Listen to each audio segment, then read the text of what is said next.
വട്ടിയൂർക്കാവിലെ ഉത്സവത്തിന് ശേഷം ആളൊന്നും മാറിയിട്ടുണ്ട്, ഇല്ലേ കണ്ണു? ഞാൻ കാര്യം ആരായാണ്ടിരുന്നില്ല. എന്നിട്ട് ഒന്നുമില്ലെന്ന് പറഞ്ഞു ഒഴിഞ്ഞു കളഞ്ഞു. അല്ല, യക്ഷികളാരാനും കൂടിയിട്ടുണ്ടോ? നമുക്ക് വെളുത്തമ്മാവനെയും കാവമ്മയെയും വിവരവും തിരിവിച്ചാൽ വരട്ടെ, നമുക്ക് ചെന്ന് തപസ്സൊന്ന് ഇളക്കണം.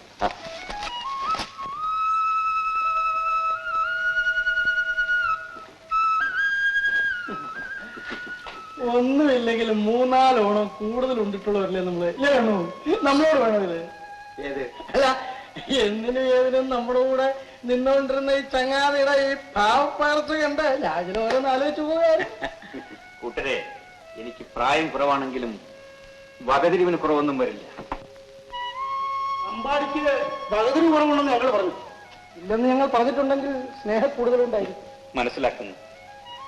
മറച്ചു വെക്കേണ്ട ചില രഹസ്യങ്ങളൊക്കെ ജീവിതത്തിൽ ഉണ്ടാകാറുണ്ട്. സമയമെടുക്കട്ടെ, ഞാൻ എല്ലാം തുറന്നു പറയാം. റൂമിലല്ലേ ഓടിക്കളിച്ചു വരുന്നത്? എന്തെങ്കിലും രഹസ്യം കണ്ടുപിടിച്ചിട്ടുണ്ടാവും. എല്ലാവരെയും ഒന്നിച്ച് കണ്ടല്ലോ, ഞാൻ പുണ്യം ചെയ്തവളാണ്. വിശേഷിച്ച് കാര്യമായിട്ട് എന്തെങ്കിലും പറയാൻ കാണും. പെണ്ണ് കേമിയാണേ.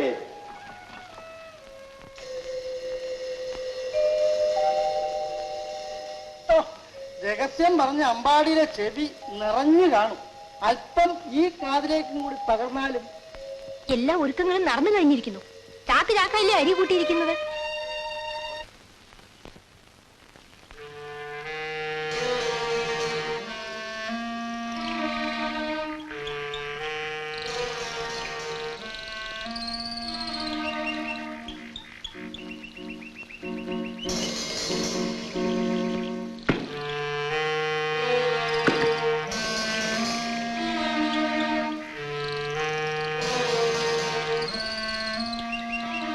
എല്ലാം പറഞ്ഞ പോലെ. എന്നാൽ ഞാൻ അങ്ങനെയാവട്ടെ, ഞാൻ വന്ന് കണ്ടുകൊള്ളാം. അനന്തരം നല്ല ശ്രദ്ധ വേണം. തീർച്ചയായും ധാന്യങ്ങളെല്ലാം കടത്തനാട്ടെ ഇരുട്ടറയിൽ ഭദ്രമായി ഞാൻ എത്തിച്ചോളാം.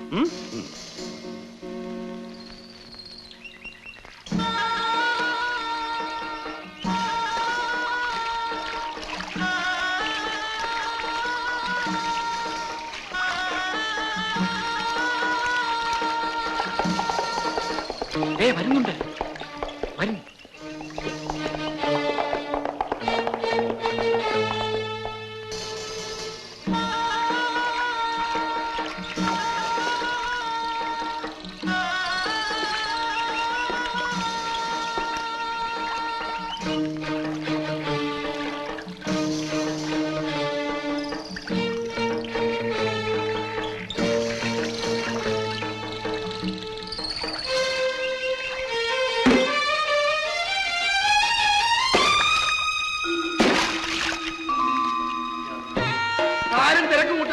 ധാരാളം ധാന്യം ഇനിയും വരാനുണ്ട്. പക്ഷേ എന്നും ഈ ഔദാര്യം കിട്ടിക്കൊണ്ടിരിക്കുമെന്നും നിങ്ങൾ ആരും കരുതണ്ട. നിങ്ങൾ നിങ്ങളുടെ ആഹാരത്തിനും ഭദ്രതയ്ക്കും വേണ്ടി പൊരുതുക, അവകാശങ്ങൾ നേടിയെടുക്കുക.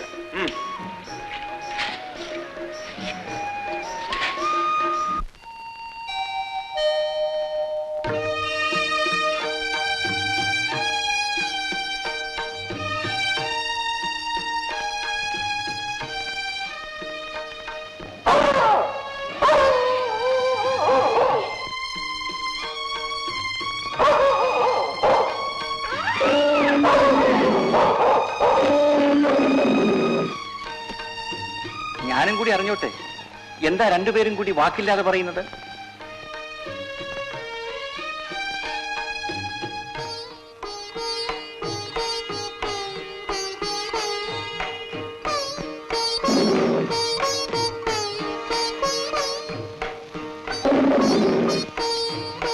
എങ്ങോട്ടാണ് ഈ രണ്ടുപേരും കൂടി പോകുന്നത്?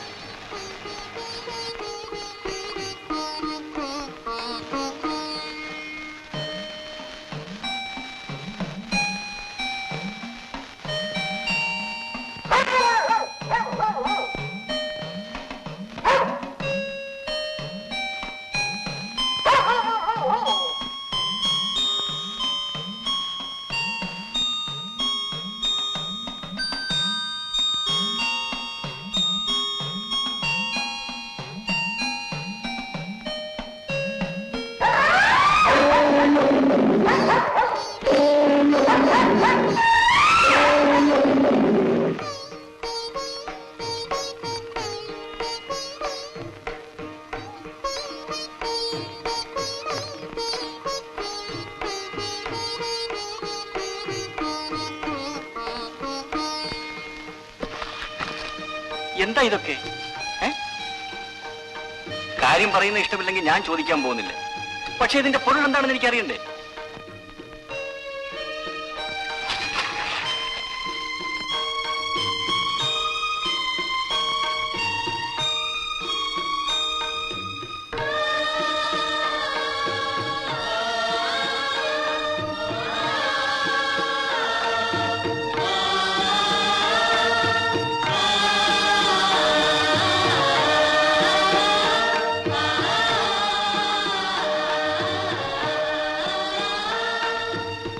അമ്മു, ഞാൻ സ്വപ്നം കാണുകയാണ്.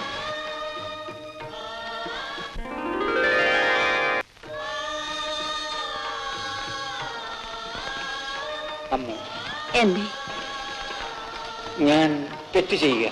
ഈ നോയമ്പും നേർച്ചയും കാവലമ്മ കൈക്കൊള്ളു. എന്റെ തമ്പുരാനെ, ഈ കാഴ്ചയ്ക്കും വേഴ്ചയ്ക്കും ഇവൾ കാത്തിരുന്നേ. തമ്പുരാട്ടി എങ്ങാനും അറിഞ്ഞാൽ തല കൊയ്തോട്ടെ. വാളുകൊണ്ട് വെട്ടിക്കൊള്ളു, വാക്കുകൊണ്ട് വേണ്ട.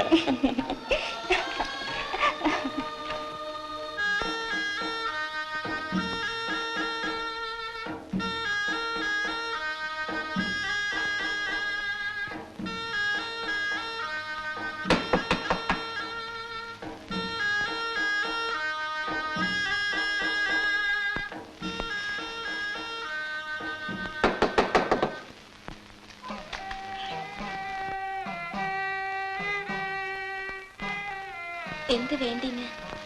എന്നറിയോ? ഇല്ല. കടപ്പനാട്ടിലെ പച്ചോളിന്ന് കൊച്ചു കുറുപ്പെന്നറിയപ്പെടുന്ന കുറുപ്പെന്നോരുടെ മോൻ അമ്പുവാണ് ഞാൻ. വന്നത് കേട്ടറിഞ്ഞു, കണ്ടുപോകാമെന്ന് കരുതി. എന്നെയോ? തന്നെ.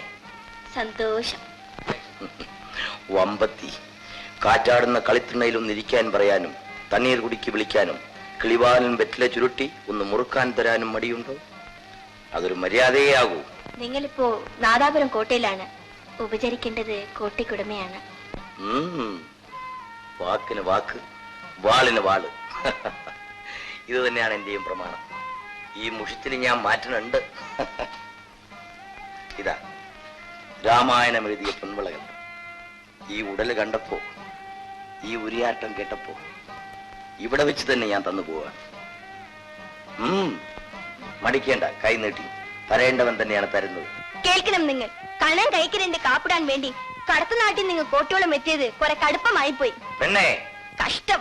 പൊന്നന്മാർ ഇങ്ങനെയുണ്ടോ? എന്തു പറഞ്ഞു? എന്തേ കൊച്ചു തമ്പുരാട്ടി?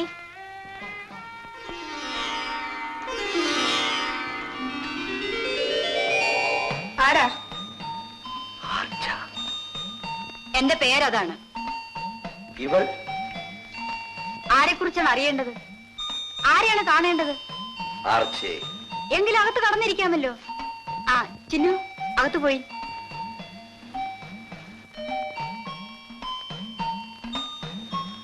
ഇരിക്കണം. അമ്പു എന്നല്ലേ പേര്? അതെ, പക്ഷേ എന്നെ പേരെടുത്ത് വിളിച്ച ഒരു പെണ്ണില്ല. പൊറുക്കണം. കോട്ടയിൽ അച്ഛന് വന്ന് ചെത്തിന്ന് കേട്ടു. തണ്ണീർ കുടിക്കു, ഒരുക്കി വരാം. ഉടനെ വേണമെന്നില്ല, അരികിൽ വന്നിരുന്നോളീ, എനിക്ക് വിരോധമില്ല. ദാ വന്നു കഴിഞ്ഞു. ചെക്കൻ ആകെ വഷളാക്കുമെന്ന് കരുതി. ആർച്ചയ്ക്ക് അമ്പുവിന് ഇഷ്ടപ്പെട്ടത് തന്നെ. ഒന്ന് കണ്ടു പോരേണ്ടതിന് ഇപ്പോഴേ കൂടെ പാർക്കാൻ പോവാണ്. നമ്മുടെ അന്തസ് വിടാമോ? അതും ഇത്തിരി പോന്നൊരു പെണ്ണിന്റെ മുമ്പിൽ ഒത്തിരി പോന്ന അവൻ ചെന്നു, കണ്ടു, മിണ്ടി, കഴിഞ്ഞു. ഉടൻ പോരേണ്ടതല്ലേ? പണ്ടത്തെ കാലമാണോ കുറുക്കുന്നവര്? പിന്നെ ഈ സ്നേഹത്തിനും ബന്ധത്തിനും വേണ്ടി ഞാൻ ഓരോന്ന് ചെയ്യുന്നത് എന്തിനെന്ന് ഓർമ്മ വേണം. നാദാപുരം കോട്ട ഇപ്പോഴേ എന്റെ സ്വന്തമായി കഴിഞ്ഞു എന്ന് ഞാൻ ഉറച്ചിരിപ്പാണ്, കടത്തനാട്ടിന്റെ സഹായത്തോടെ.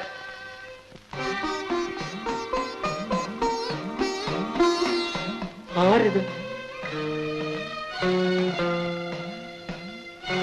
ലക്ഷ്മി.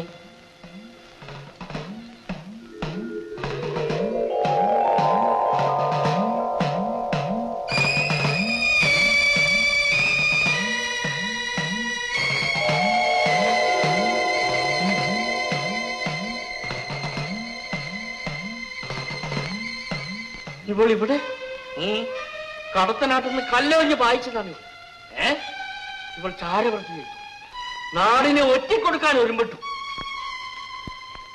ഓഹോ, ലക്ഷ്മി കടത്തനാട്ട ചാരദാസിയായിരുന്നു അല്ലേ? അവൾ ഇവിടെ വന്നൊരു 4 നാള് കഴിഞ്ഞപ്പോഴേ എനിക്കൊരു പന്തിയില്ലായ്മ തോന്നി. അവളിവിടെ വച്ചുകൊണ്ടിരിക്കുന്ന അപകടം കടത്തനാട്ടിന്റെ മാത്രമല്ല, എന്റെ ശത്രുവാണവൾ. ഇപ്പോഴേ നാടുവാഴി അറിയിച്ചാലോ? വരട്ടെ, ഞാൻ പറയാം.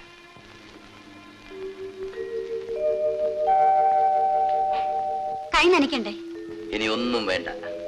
വായിക്കും വയറിനും ഉള്ളതെല്ലാമായി. ചങ്കിൽ ചേർക്കേണ്ടവളെ ചേർത്തും കഴിഞ്ഞു. ഇനി തോഴിമാരെല്ലാം പോട്ടെ, നമുക്കേറെ പറയാനില്ലേ? ഏറെ പറയാനുള്ളപ്പോൾ കുറെ പോലും പറയാൻ പറ്റാതെ വരും. അതുകൊണ്ട് ഇവരൊക്കെ ഇവിടെ തന്നെ നിന്നോട്ടെ. കണ്ണുനിറയെ ഒന്ന് കണ്ടോട്ടെ കുറുപ്പെന്നോരെ. ഈ തിരുവായ മൊഴികൾ കാൽനിറയെ കേട്ടോട്ടെ കുറുപ്പെന്നോരെ. ഈ കുത്തുവാക്കും കുരങ്ങളിയും ആരോടെന്നറിഞ്ഞാൽ എനിക്കും നിനക്കും നല്ലത്. പട്ടുമ്പത് ചെത്തിയിരിക്കുന്നു പെണ്ണ് കാണാൻ. മര്യാദയില്ലാതെ മുട്ടി വിളിക്കുന്നു പെണ്ണൊരുത്തിയുടെ തളവാതുക്കൽ. നാണമില്ലാതെ കൊഞ്ചുന്നു കാണുന്ന പെണ്ണുങ്ങളോടൊക്കെ. നിർത്തി. വായ്പഴ കൊണ്ടല്ലേ വമ്പ്. എല്ലാത്തിനെയും അരിഞ്ഞു കളഞ്ഞ വീരൻ, വീരാധിവീരൻ.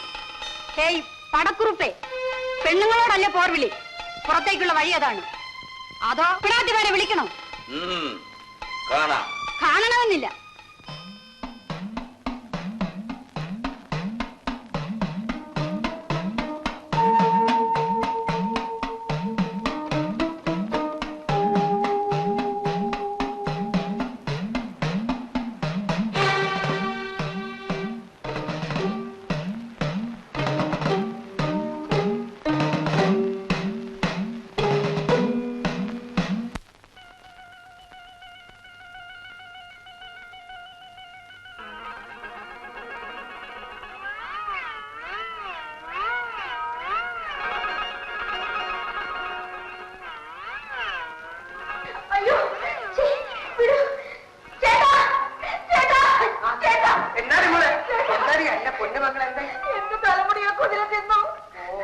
തലമുടി മാത്രമല്ല ആ കുതിര തിന്നോളൂ.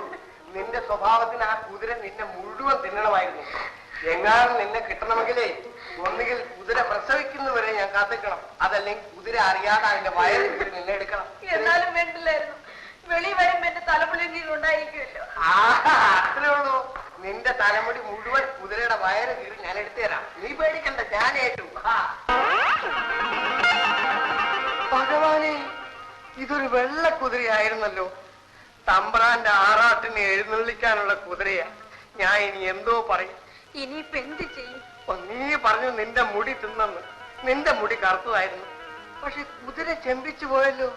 ഭഗവാനെ, മുടിയിലും മായോ. ഞാൻ ഇനി എന്തോ ചെയ്യും? നീ ഒരു കാര്യം ചെയ്യും, ഇവിടെ നില്ല്. ഞാൻ ഇതിനൊരു വിദ്യ കണ്ടുപിടിക്കാം. നോക്കി നിന്നോ, കുതിരയുടെ നേരം മാറാതെ.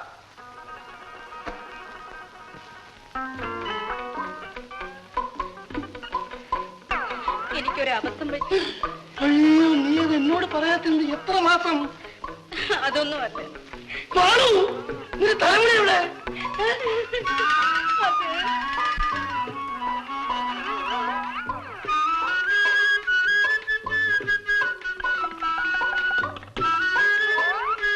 ഓഹോ, അങ്ങനെയാണല്ലേ. എന്നാലും എന്റെ മാളു, കുതിരവാല് പോലെ നീണ്ടു കിടന്ന നിന്റെ തലമുടി കേവലം ഒരു കുതിര തിന്നു കളഞ്ഞല്ലോ. അല്ല, നീറ്റ് വസ്ത്രം തിന്നാലേ കുതിരയുടെ നിറം മാറില്ലേ? അച്ഛൻ അറിഞ്ഞിട്ടില്ല. അയ്യോ ചേട്ടാ,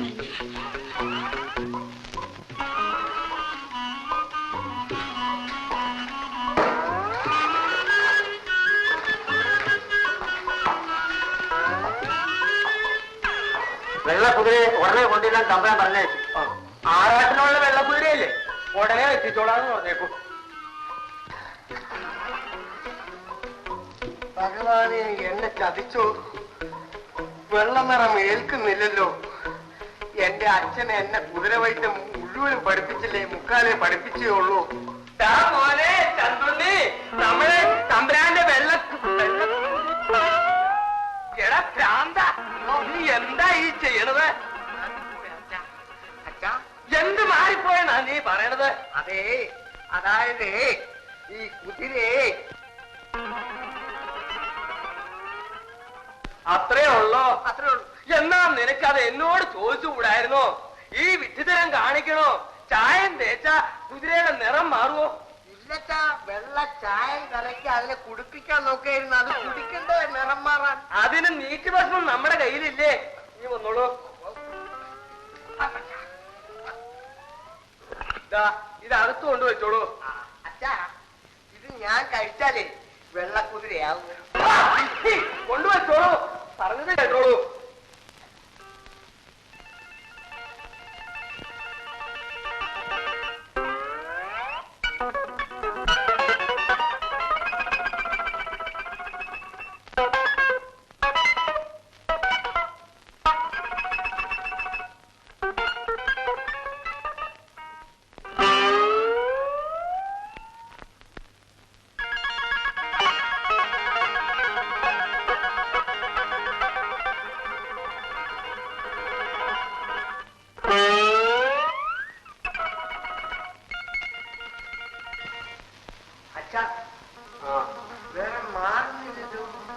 നീക്ക് ഭക്ഷണ കഴിച്ചേക്കണേ, നിറം മാറും.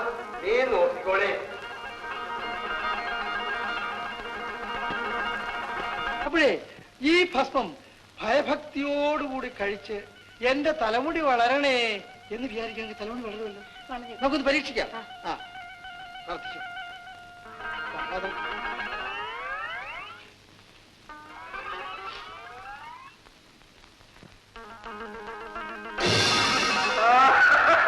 നീ കണ്ടട പോലെ ചന്തുണ്ണി.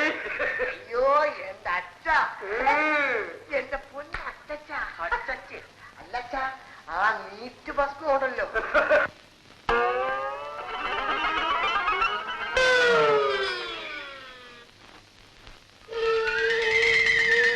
അയ്യോ, എന്റെ തലമുടി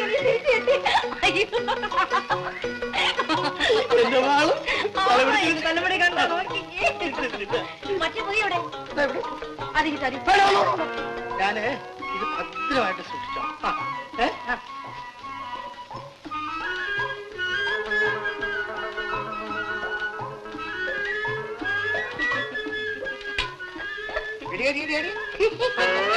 നിനക്ക് ഈ തലമുടി എവിടെ നിന്ന് കിട്ടി? ഞാൻ നീറ്റ് ഭസ്മം കഴിച്ചു. നിനക്ക് എവിടെ നിന്ന് കിട്ടി ഈ നീറ്റ് ഭസ്മം? അതൊക്കെ കിട്ടി. ഓ, എന്റെ മോളെ, നിന്റെ ഭാഗ്യം, നീ രക്ഷപ്പെട്ടു. എന്റെ അനുവാദമില്ലാതെ ആ നീറ്റ് ഭസ്മം ആര് കഴിച്ചാലും അവർക്ക് ഉടനെ ആപത്തുണ്ടാവും. എന്ത് പറ്റി? വല്ല അപകടവും? ഒന്നുമില്ല. അച്ഛന്റെ അനുവാദത്തോടു കൂടി സ്വല്പം നീറ്റ് ഭസ്മം എനിക്ക് വേണം. എന്തിനാ? അതെ, ചൊറിച്ചില്ല. പിന്നെ എനിക്ക് ഒരു സാധനം വളരാൻ.